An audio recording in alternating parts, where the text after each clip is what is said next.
Dans cette vidéo, nous voulons regarder le lien qui unit la Vierge Marie à l'Esprit Saint à la Vierge Marie.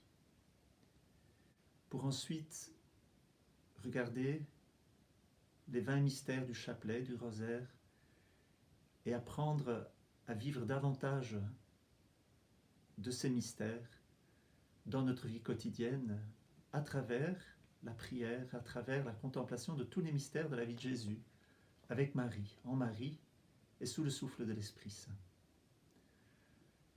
La conception de la Vierge Marie, nous le savons, elle est immaculée, elle n'a pas connu le péché. Les mérites du Christ revêtent la Vierge Marie depuis sa conception. Elle est remplie de l'Esprit Saint, elle est pleine de grâce, comme nous le dira l'ange Gabriel à l'Annonciation.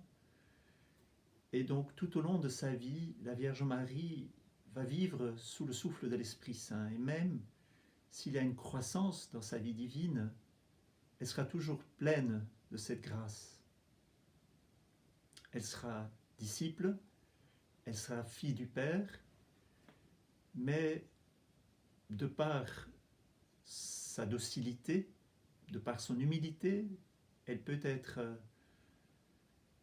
un modèle, une mère.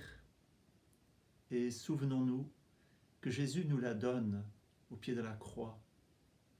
Voici ta mère, dit Jésus à Jean.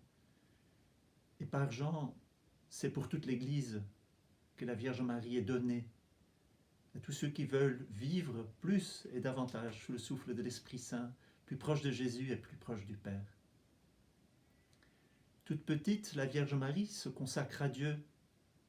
On l'a fait du 21 novembre, la présentation au temple, où la Vierge Marie, en toute simplicité, s'offre à Dieu. Elle se présente au temple. Dans l'Annonciation, elle dira « Fiat, qu'il me soit fait selon ta parole ».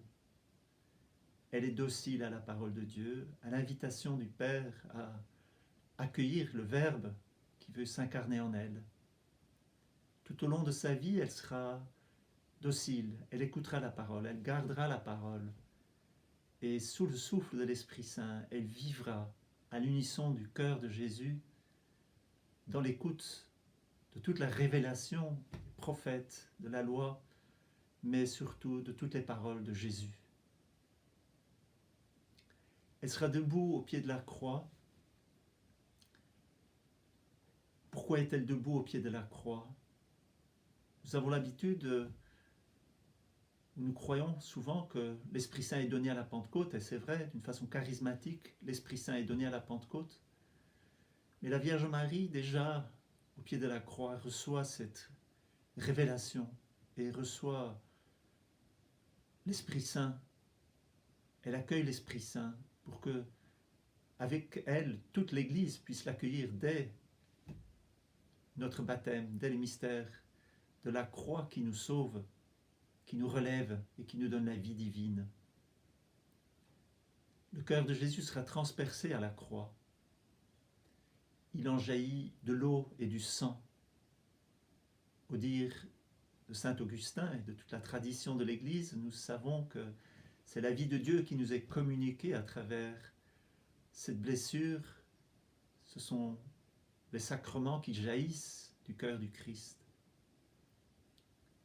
La Vierge Marie vivra le temps du sépulcre dans cette plénitude de foi, d'espérance, de charité, d'amour, et elle attendra la venue, le retour de Jésus, sa résurrection. Dans ce temps de l'Église que nous vivons, qui peut être quelquefois proche de celui du sépulcre,